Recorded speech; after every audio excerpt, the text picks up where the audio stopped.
In this next video of the lesson, Documentation, Policy Condition 2, we will learn about non-forfeiture provisions. Here we will cover the following concepts.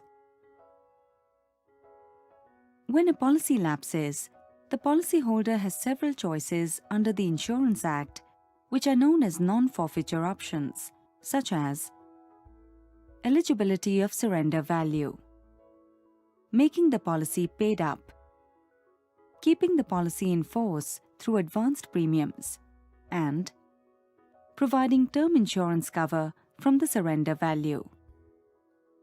The law in India provides that if premiums have been paid for at least 3 consecutive years, there shall be a guaranteed surrender value. If the policy has not been surrendered, it shall subsist as a policy with a reduced paid-up value. Let us now understand how the surrender value of a life insurance policy is calculated. Life insurers normally have a chart that lists the surrender values at various times. This chart also gives the method that will be used for calculating the surrender values.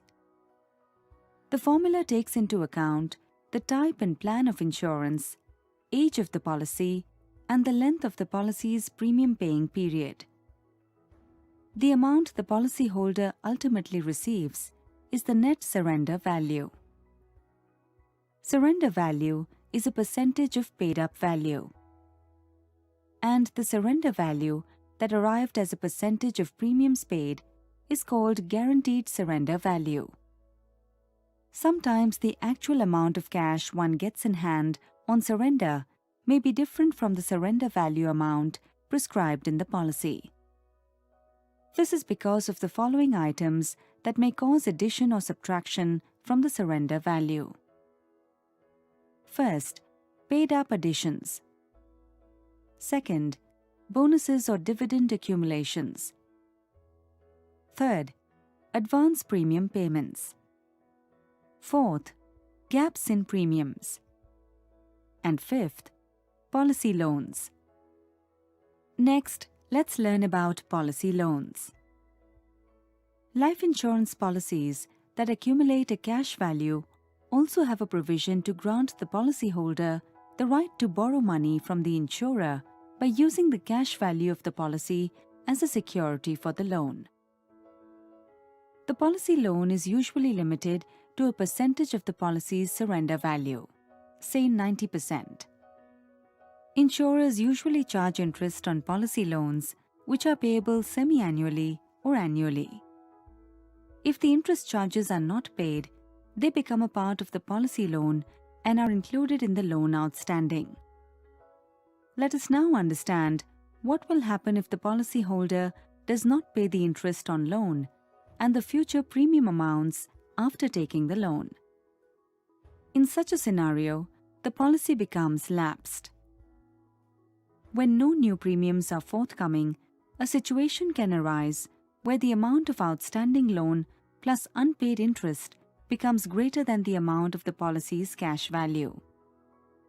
In this case, the insurer will foreclose the contract. Notice is to be given to the policyholder before the insurance company resorts to foreclosure. The policy is terminated and subsisting cash value is adjusted to loan and interest that is outstanding. Any excess amount may be paid to the policyholder. A policy loan is different from an ordinary commercial loan in 2 respects. First, in policy loan, the policy owner is not legally obligated to repay the loan.